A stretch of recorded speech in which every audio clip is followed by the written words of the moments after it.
This video is brought to you by Blessed Be God Boutique, maker of Catholic fashionable apparel, handmade accessories, and more. There is apparently a growing rift between the U.S. Conference of Catholic Bishops and with Rome. It was reported after the meeting of the U.S. bishops closed early in November that the bishops were locked in an internal debate on what the preeminent focus should be, and they came away with essentially two focuses. The first is on the ongoing Eucharistic revival here in America that, frankly, few seem to actually care that much about and virtually no one seems to be talking about. And second, the bishops rededicated themselves to fighting against the secular sacrament of their satanic theology, what I have to call here the Moloch ritual. On that latter topic, something interesting happened at the bishops' meeting that perfectly illustrates this divide between the church in America and what we'll probably just have to call the ape of the church that currently resides in the Holy See. Cardinals Cupich and McElroy tried to stop the U.S. bishops from focusing on the Moloch ritual, instead saying that they should be fully on board with Francis's program as outlined in his recent papal documents like Laudate Deum, which is all about care for our so-called common home. This points to a divide between America and Rome that is fascinating to think about in context. See, in Germany, the bishops of that country have been warned to not pursue the heretical changes to the faith, though that warning shouldn't be taken really all that seriously, given Rome's propensity for misdirection and manipulation. Remember, Francis is a Peronist. We'll talk about that in a moment. The situation in Germany, however, looms large over this conversation about relations with Rome and America. So let's check in here by going with Archbishop Vigano, who responded to the message Rome sent to the German bishops that gave a lot of people a false sense of hope and security. I reported on that story earlier this week. The Cardinal Secretary of State, Pietro Parolin, sent a message to the German bishops telling them that the changes to the faith on women's ordination, the James Martin sin, and a whole host of other nonsense was a break from the unity of the church and that they should stop what they're doing. Given that the Synod of Synodality is taking those same measures up, led by Francis himself and with Parolin's participation in the process, set to reconvene in October 2024, the warning to not go ahead with the pursuit of change rings pretty hollow. Archbishop Vigano weighed in on this matter and exposed what he believes is really going on in a post on Twitter. Quote, "A strategy that is disconcerting, to say the least, in its blatant maliciousness. First, Bergoglio foments the initiatives of the German Bishops' Conference on issues not subject to discussion because they are already defined by the magisterium. Divorce, multi-partners, the James Martin sin, female priesthood, celibacy. Next, he fuels with the Synod on Synodality the autonomous thrust of the national churches in doctrinal and moral matters. And then when the slow subversive gear begins to move, the Argentine Jesuit has his Secretary of State send a letter hypocritically reminding them that the Catholic teaching on the James Martin topic and priesthood is not up for discussion. And yet, at the same time, Francis, is arranging a series of meetings with the German episcopate, with which the main Roman dicasteries at the Vatican aimed at verifying what is immutable and what is not of that newly reaffirmed teaching. This is the typical procedure of Luciferian Peronism, inducing the subordinates to take steps, apparently spontaneous and coming from the grassroots, but in reality cleverly planned from above, to introduce doctrinal, moral, and liturgical deviations contrary to the Catholic faith. At the same time, Francis, sends them a green light, making it clear that their requests will be accepted. In this way, when the ultra-progressive bishops demand 100, Bergoglio has already decided to pretend to be a moderate and grant 50, which is what he wanted to get from the beginning. Bergoglio is the fulcrum around which the entire attack on the Church of Christ revolves." End quote. They ask for 100, he gives them 50. I've been saying that for years, and I'm glad to see Archbishop Vigano repeating it. He's spot on. Given the circumstances of Francis's health concerns lately, however, whether he'll be around to implement these changes is anyone's guess. But the accusation is that Francis is manipulating the German bishops in order for them to promote the changes he wants to see in the church, but that he doesn't feel that he can embrace himself without having to create the illusion that he is doing something important for maintaining the unity of the church. Remember, one of the things he talks about the most is unity, unity, unity. It is Peronism through and through, and right out of the playbook of the politics of his homeland from the bad old days of the 1970s. This is entirely plausible as well that Francis is manipulating events to get the outcome he wants, because it's not those threatening the unity of the church that are punished for the great sin of not submitting to the church and to the alleged Roman pontiff in these matters. They're not the ones getting punished. The ones trying to keep the faith are the ones getting punished. No, it's those who defend orthodoxy of belief and dogma and moral teaching that get punished. Bishop Strickland is the obvious example of this, and as of late, Cardinal Burke. But the modernist and apostate Rome believe this to be true about the bulk of the American bishops as well, believing almost incredibly that the USCCB are mostly of the same type as Burke or Strickland, if you can believe that. Again, that may sound unbelievable to most Americans watching this video, but that is what they believe in Rome. That's why we have been for years treated to vicious ways of describing the church in America. Francis has always made these offhanded, nasty remarks about the church in America. That's why Francis lays those kind of remarks at the feet of the American bishops at every opportunity.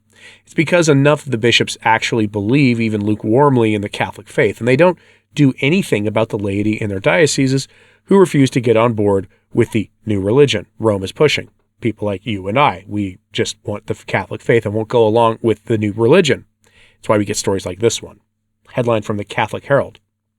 The growing rift between the Vatican and the USCCB. All right, so the Vatican wants the church in America to be more action-oriented. They want the church in America to get on board with the Vatican's program of promoting all things green, as well as with the political messaging of Rome that just happens to be in perfect harmony with the messaging and goals of the secular elites. For a variety of reasons, the American bishops just aren't fully on board with that, though most of them aren't even remotely conservative either, despite their recently declaring that the Moloch ritual in America was the preeminent issue that they would be facing, that they must oppose in the secular world. No, so let's get to this article, though. Quote, last week, the United States Conference of Catholic Bishops gathered for their fall plenary assembly in Baltimore. There seems to have been two main stories which have emerged from this event. One is the continuing insistence on the preeminence of the Moloch ritual, with U.S. bishops approving a voting guide affirming this, despite resistance from Pope Francis's favored U.S. prelates, Cardinals Tobin, McElroy, and Supich, who have repeatedly attempted to overturn this.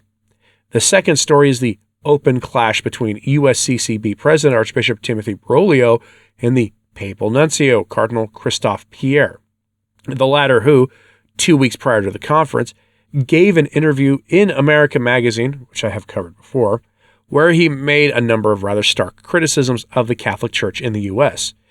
His remarks included an interesting emphasis on the Fifth General Conference of the Bishops of Latin America and the Caribbean, commonly known as the Aparecida Conference, which Francis was a very key figure at. That conference took place in May 2007 in the city of Aparecida, Brazil, and aimed to address various pastoral challenges facing the church in Latin America and the Caribbean, as well as to provide guidance for the church's mission in the region. The Aparecida document, produced as a culmination of the conference, emphasizing social justice, advocating for a preferential option for the poor, and addressing issues of inequality and poverty, all themes which were later taken up in Pope Francis's first apostolic exhortation, Evangelii Gaudium. The Pope has referred to the conference as, quote, a great moment for the Church, while papal biographer Austin Ivere wrote in 2015 the Aparecida document, quote, underlies the Francis program, and in 2018 that the Pope has drawn from the document a, quote, vision of how you evangelize a world in flux. However, in his interview with America, the nuncio suggested that a majority of U.S. bishops were ignorant of what was going on, quote, in their own continent, and stated, quote, I was astounded that many of the bishops didn't know what had happened in Aparecida. They did not know that Evangelii Gaudium, the first document of Pope Francis, was rooted in Aparecida. The nuncio explained that this document constituted a new pastoral approach to evangelization, which had become necessary because the church and society have changed, meaning the faith is not being transmitted through the culture as in the past. Therefore, new means of transmission have become necessary. Cardinal Pierre stated that the societal change was particularly evident in the United States, where he said, quote, almost nobody comes to church anymore. Oh, really? In his presidential address on Tuesday, Archbishop Rolio clearly took exception to this interpretation, stating that the bishops, quote, strive to meet people and find ways to invite them to participate in the life of the community of faith, end very lengthy quote. Well, it's certainly true that mass attendance in the U.S. is down and hasn't recovered to the pre-2020 levels of mass attendance. The criticism of the church in America is pure gaslighting. In Italy, France, Germany, and any other place in Western Europe you care to check, Catholics who attend Mass regularly are far lower statistically than in the U.S. As I reported earlier this week, that number sits in some places at 5% of Catholics attending Mass, where in America it stands between 12 and 20%, depending on the diocese. Those aren't numbers to brag about at all, but it's just worth noting that the papal nuncio is being dishonest with people when criticizing the U.S. bishops for this, when we have up to 5 times the Mass attendance rate of some places in Europe. It's not his real focus anyway, though. He told the U.S. bishops what they should be focused on, and we have that now. Quote, he pointed to ways in which the U.S. Church is evangelizing, listing specific ministries, including Evangelical Catholic, the Fellowship of Catholic University Students, Focus, Formed, Net Ministries, and Reach More. Cardinal Pierre, on the other hand, had said that religious sisters have disappeared, and seminaries are now empty, despite the reality that a number of U.S. seminaries are actually at capacity. Fact check true, by the way. Cardinal Pierre's consistent repetition of Pope Francis's every wish may well have resulted in a red hat. He was raised to the cardinalate in September, but we know that U.S. donations to Rome have suffered drastically since the Argentine pontiff started a war of words with the church in the U.S. In 2018, the U.S. bishops were shocked when an instruction to delay consideration of a new code of conduct for bishops on the Ted McCarrick problem came directly from the Holy See. The next year saw the nuncio appearing to attack the USCCB for not reflecting the Pope's priorities. End quote. Kind of weird how Francis put the brakes on an anti-Ted McCarrick document, isn't it? Now, the article goes on to describe Laudate Deum, Francis's document that celebrated the anniversary of his own Laudato Si document, which is concerned with what he called care for our common home. That document embraces the wicked country that put Cardinal Zen in jail while blaming America for the alleged problem regarding gas in the air and fluctuations on the thermometer. All very strange stuff because it completely contradicts reality. But the message Cardinal Pierre is sending is pretty clear. Embrace the new earth-centered religion, complete with its idolatry, stop with your social conservative program, and get in line with the synodal church of the new Advent. That article ends with describing how Bishop Strickland was canned without any recourse to his legal rights per canon law. The treatment of Bishop Strickland wasn't only the removal of someone Francis has deemed publicly to be an enemy of his, it was to send a message to the bishops. Comply, or you're next. As Cardinal Burke is apparently learning firsthand right now. Curious though, what do you think of this? Do you think there's a rift growing between the U.S. bishops and Rome, or is this a rift really only in Francis's own mind? Remember, the U.S. Conference of Catholic Bishops are not nearly as orthodox or courageous as the Vatican would have you believe. It really does seem at times that the U.S. Conference of Catholic Bishops is more trying to restrain the impulses of the laity than it is to resist Francis. That just seems to be what the case is here. Curious what you think of this, though. So let me know in the comments, please. And like and subscribe if you haven't. It does help. So does sharing this on social media. That helps too. As always, pray for the church. I'm Anthony Stine. Ave Maria.